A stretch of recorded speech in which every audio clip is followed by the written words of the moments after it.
Okay, so this is question 41 and 42 from the SAT number 9. This is April 2017. And 41 and 42 are paired questions, which means that the best way to solve these is to read the question for 41 and then use the answer choices from 42 to try to find a text that could answer the question from 41 and then use that text to go back and answer question 41. So it's a little bit working in reverse.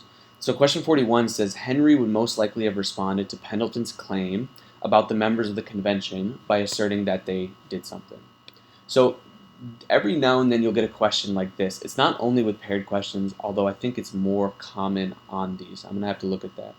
And basically, it's almost the way I think about them, they're like layered questions. Because within 41, it's saying that Henry would have likely responded to Pendleton's claim by asserting that they. So before we can start to answer this question and looking for text in 42 that could answer it, what we should do is go back and make sure that we really understand what Pendleton's claim about the members of the convention is before we go any further.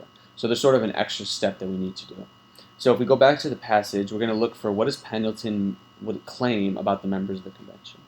And the way I'm going to do that is just by scanning for the word convention and then looking to make sure he's talking about the people of it.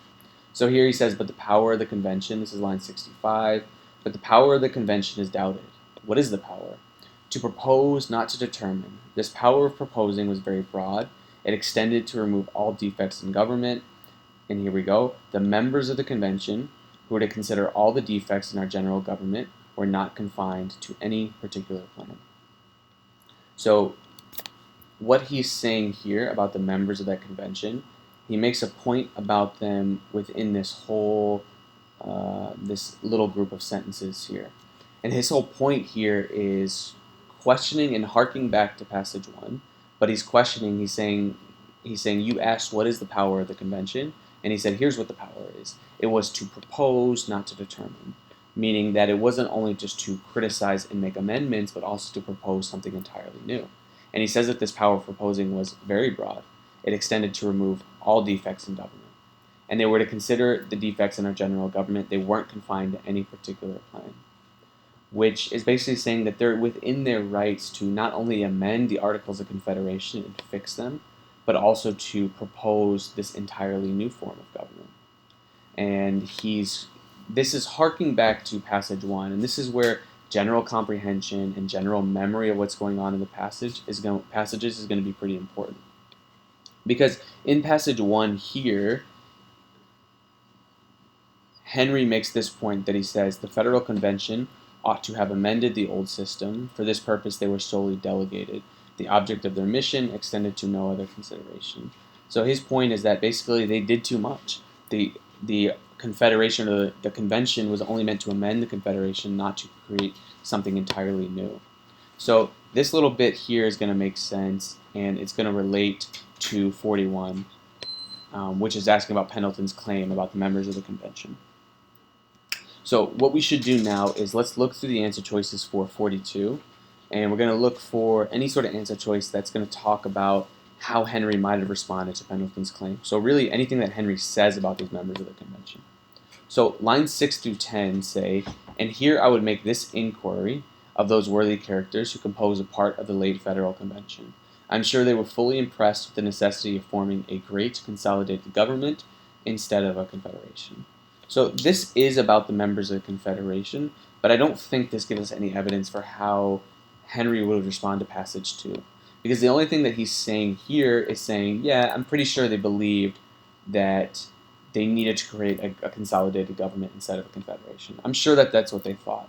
But it doesn't really tell us anything of his own, any substance of his own, any of his own opinion about the convention. So I don't think it's a very strong answer choice.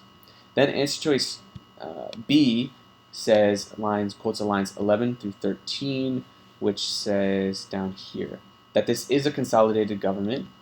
Sorry, let me make sure this is right. Yeah.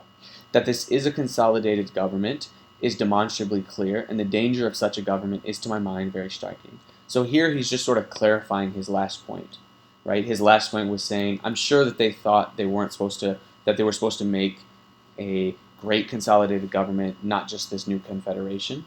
And then he's clarifying, he's saying, yes, this is a consolidated government. It's demonstrably clear, it's very obvious and the danger of what they're proposing is, to my mind, very striking. So he's just clarifying his last point, but he's not making his question or claim about what he thinks about the members of the convention, and therefore what he might respond to Pendleton's claim about that.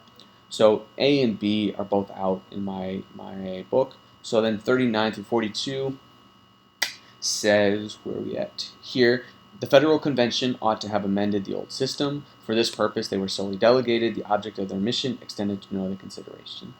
And at this point, we should probably think we're on the right territory here, because I already sort of underlined these, because this is where the author of Passage 1 begins to talk about the convention. And he's talking about the members of the convention, because he's basically saying all they should have done was to amend or to change the old system. That was the Articles of Confederation. For this purpose, they were solely delegated, right? That's what they were chosen for. And their object of their mission extended to no other consideration. That was it. They were just supposed to fix it, not to propose something entirely new. So this is a pretty good answer choice. It relates to already what we know about Pendleton. It does tell us that Henry's own opinion about the passage, so it's a good choice. D, lines 42 through 46, says here, you must therefore forgive the solicitation of one unworthy member to know what danger could have arisen under the present Confederation, and what are the causes of this proposal to change our government. And if you've been following along or really answering any of these questions, you've probably read this text already a bunch. And what this text is saying here is essentially, what's wrong with the Confederation? Why are we changing things? It's good enough. If there's no danger to it, let's not fix it. But it's not really about the members of the convention, so it's not a good answer choice either, which is going to leave us with answer choice C as our correct answer. And I think that's a good thing. I think that's right. So answer choice C is our answer choice for 42. 39 through 42, one more time, it's the third time we're looking at it. Essentially, what Henry here is saying is that only thing the convention should have done was to fix the old system. That's what they were chosen for. Their mission extended to no other consideration. And so basically how he would probably respond to Pendleton would be to they overstepped their boundaries. They did too much.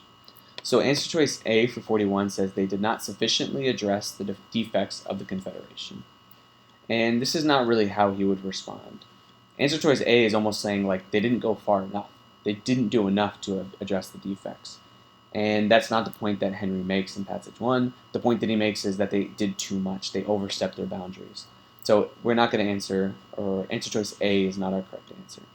B says they should not have proposed an entirely new form of government. And that pretty much perfectly matches answer choice C, which says that all they should have done was to fix the old system. It extended to no other consideration. They did too much to propose an entirely new form of government. So that's a good choice. We should keep it. C says they were seeking only to enact the wishes of the American people. Maybe that's true. Maybe that's true. And this text up here that we already looked might sort of provide some evidence for it, where he basically says, I'm sure that they thought that they needed to create this new government.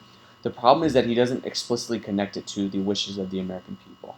And that's a pretty specific claim that we would need more evidence for. So we should get rid of C for that reason, because it's not as clear as the connection between B and C.